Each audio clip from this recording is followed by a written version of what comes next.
Assalamualaikum warahmatullahi.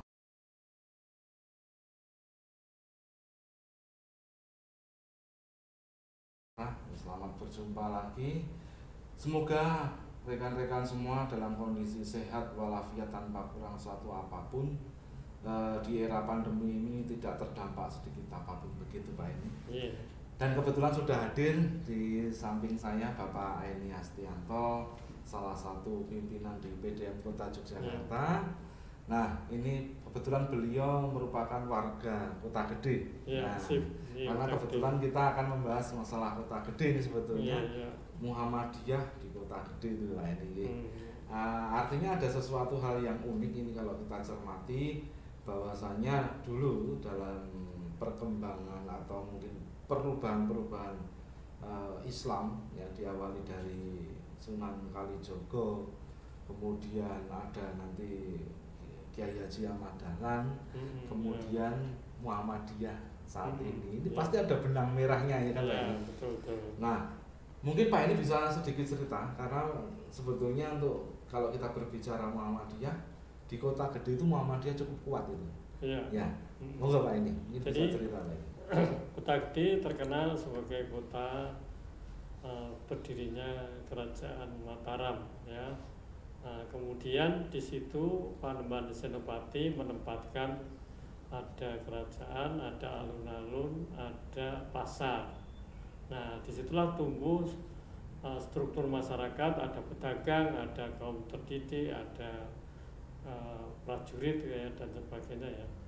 Nah, kemudian itu berlangsung terus sampai sekarang. Maka ketika Muhammadiyah itu ada gerakan Muhammadiyah yang dibawa oleh Dahlan dari Kauman menuju ke Kota Gede, nah itu tumbuh, itu tutup. Ya, artinya masyarakat Kota Gede kan pedagang, nah, mereka menggerakkan itu, dan akhirnya Muhammadiyah di Kota Gede berkembang. Dan itu strukturnya sesuai dengan zaman Rasulullah.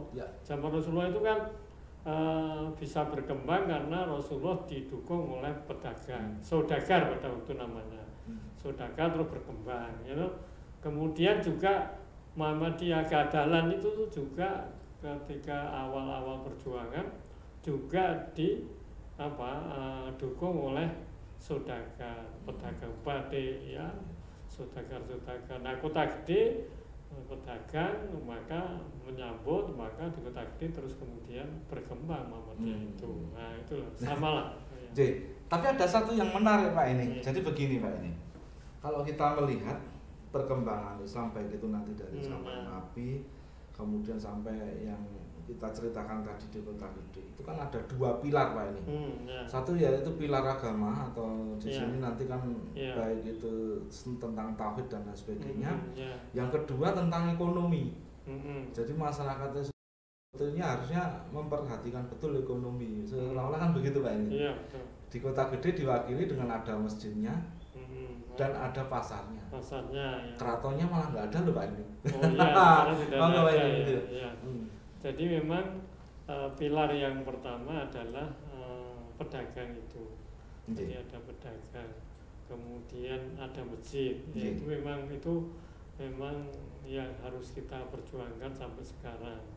Jadi Kota Gede itu pas ya, pas. Nah, kemudian hubungannya dengan gerakan menyesuaikan lingkungan, karena pedagang itu sangat fleksibel ya, dan juga kaum terdidik itu fleksibel.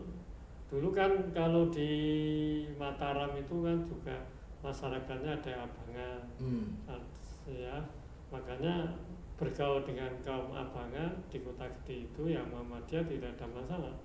Dan sebagian besar akhirnya orang-orang abangan itu bisa masuk Islam, bisa masuk Muhammadiyah. Nah, ini contohnya begitu ya. Artinya Muhammadiyah di Kota Gede itu sebetulnya lebih bisa diterima begitu ya. Artinya tidak ada penolakan atau mungkin benturan-benturan budaya secara khusus itu. Iya, enggak, karena sejak zaman Mataram itu kan memang masyarakatnya itu kan majemuk ya. Ya, ada berbagai latar belakang dari daerah yang luar Kutakdi, ada juga yang kepercayaannya macam-macam. Nah, sehingga karena terbiasa seperti itu, ya orang Muhammadiyah fleksibel. Jadi fleksibel dalam pengertian apa, mendakwahkan. Ya kalau hubungannya dengan seni ya itu ya di Kutakdi, Muhammadiyah tidak anti seni, ya sesuai dengan di situ maka dulu ada angklung, gitu, orang angklung, ada teater juga anak-anak mudanya, kemudian ada juga apa itu drama juga ada, gitu.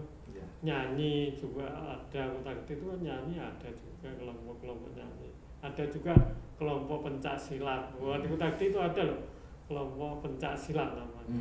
Belum tapak suci, tapi pencak silat. Mengapa pencak silat? Karena kultur di sana kan Abangan ya. Kalau orang Abangan itu kan dengan pencak silat kan lebih familiar ya. Ya, itu akhirnya juga digerakkan waktu itu ya. Jadi seperti itu Pak Arif ya. Oke Pak.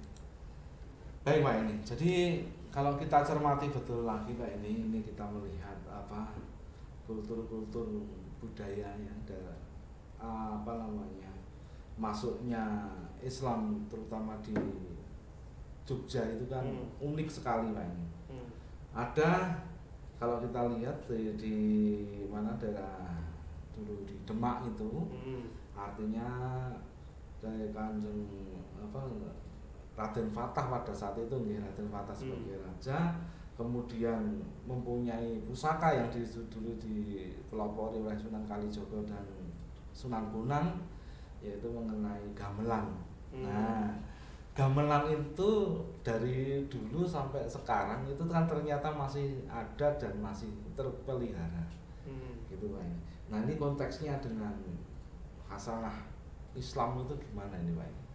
Ya, kalau kita di Kutakdi ya, di Kutakdi itu gamelan itu tidak masalah ya, tidak masalah. Dan apa kerawitan, kerawitan pakai gamelan itu mas sekarang untuk apa dipakai sarana ibu-ibu untuk dakwah ya, kerawitan dengan gamelan dan sebagainya kan tidak ada masalah ya. Jadi terhadap seperti itu Kutakdi sangat lentur lah ya, tidak ada masalah. Malah ada ya, dulu itu di Kutakdi ada kiai ya, ada kiai dan orang Muhammadiyah ya, itu malah ahli kutut.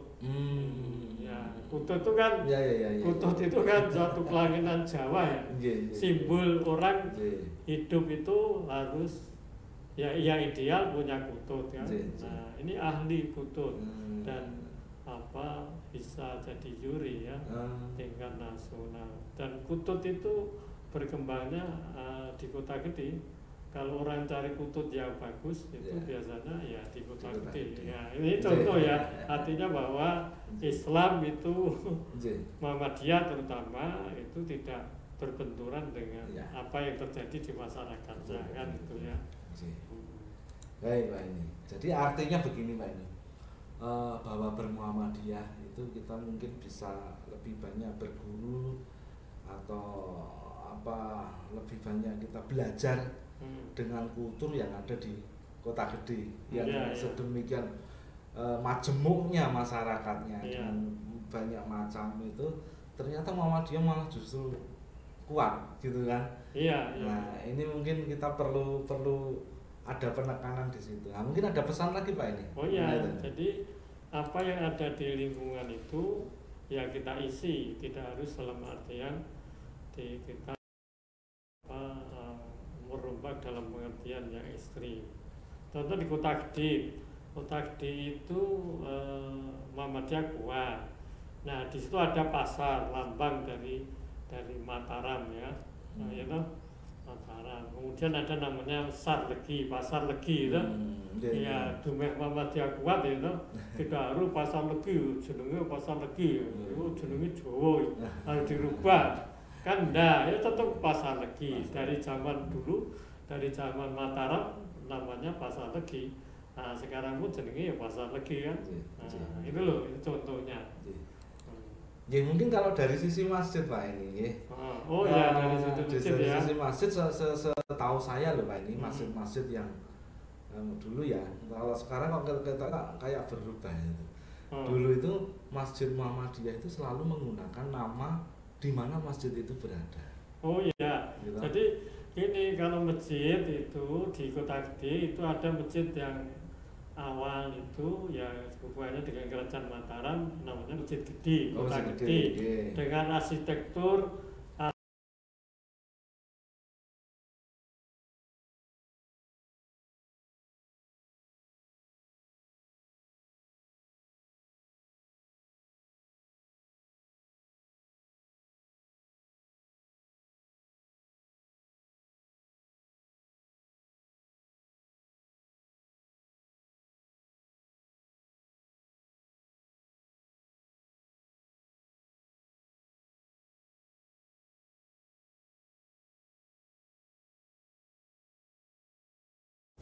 Baik Pak, ini terakhir karena waktunya juga yang membatasi kita. Statement apa sih Pak ini untuk Muhammadiyah dan Kota Gede ini? Monggo Pak ini. Ya, intinya kalau mau belajar Muhammadiyah, ya saya kira belajar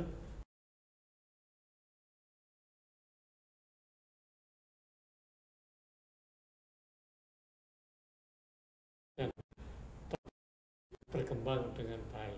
Nah, saya kira itu aja ya. Wah ini menarik sekali. Untuk lebih jauhnya nanti kita obrolkan di lain waktu biar lebih Pak ini kita pancing saja. Ternyata di Kota Gede ada satu hal yang unik dengan Muhammadiyah. Nah artinya monggo kita buka wacana, mungkin di tempat-tempat lain juga ada keunikan tersendiri, nanti kita bisa obrolkan. Terima kasih warga Muhammadiyah semua. Kita tutup, silahkan like and subscribe yang ada di bawah ini supaya obrolan-obrolan kita nanti semakin lebih berkembang. Terima kasih. Assalamualaikum warahmatullahi wabarakatuh. Waalaikumsalam warahmatullahi wabarakatuh.